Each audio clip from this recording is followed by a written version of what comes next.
Welcome back to Teatorials, and thanks for joining us for week 8. This week we are looking at blending tea. Blending tea is a crucial area of the tea industry, and there are different levels of blending we can consider. Some teas are very obvious blends of one or more tea, for example mint tea and green tea. On the other hand, much of the tea we have enjoyed for decades has been produced as a result of a master blender using several teas to create consistency and recognisable flavour. Let's consider black tea blending first. If we went back a couple of generations prior to the arrival of easily accessible green tea, fruit infusions and herbal infusions, our relatives would often have bought either just tea or a blend of tea often donated by region, Scottish blend, Yorkshire blend, Irish blend, to name a few. All the famous brands also effectively had their own unique flavour and blend too. The tasting rooms in a British tea factory would see rows of cups of tea constantly being tasted, slurped and monitored for quality and consistency. The higher developed palate of the master taster would mean the blends of tea from over the world stayed very similar in flavour despite the seasonal variations in taste of the pure teas making up the blends.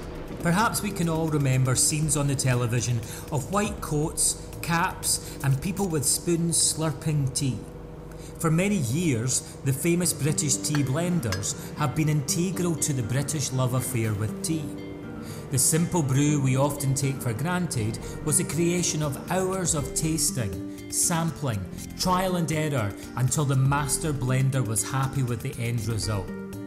These practices are very common today, but there is little doubt the availability of tea from all over the world means many blends have changed substantially in quality and flavour.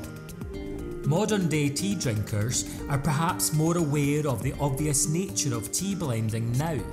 This is largely due to the fact that the teas used in a given blend often form the name of the tea. Consider the vast range of herbal and fruit infusions available to us. Creations such as lemon and ginger, peach and pomegranate, green tea with lemon are literally on shop shelves everywhere.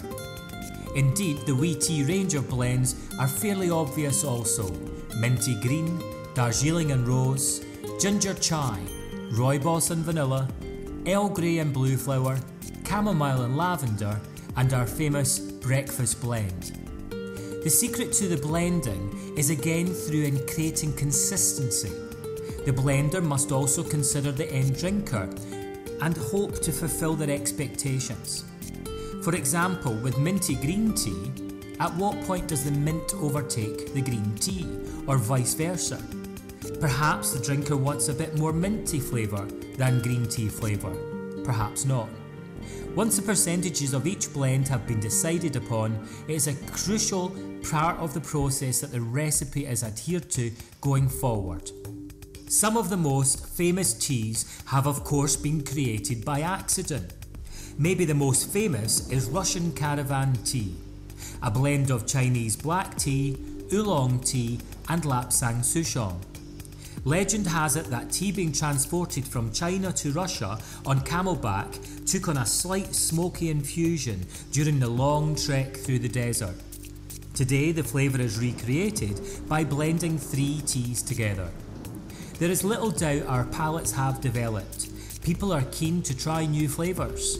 The tea industry has followed suit, and by using blends of regional teas, flavourings, oils, flowers and spices, there is no doubt that the range of blends available to us has soared in recent years. Even slightly less obvious additions such as chocolate or chili have proven themselves to blend well with tea.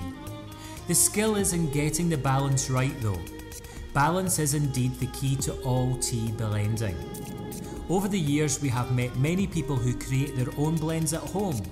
Why not give it a try?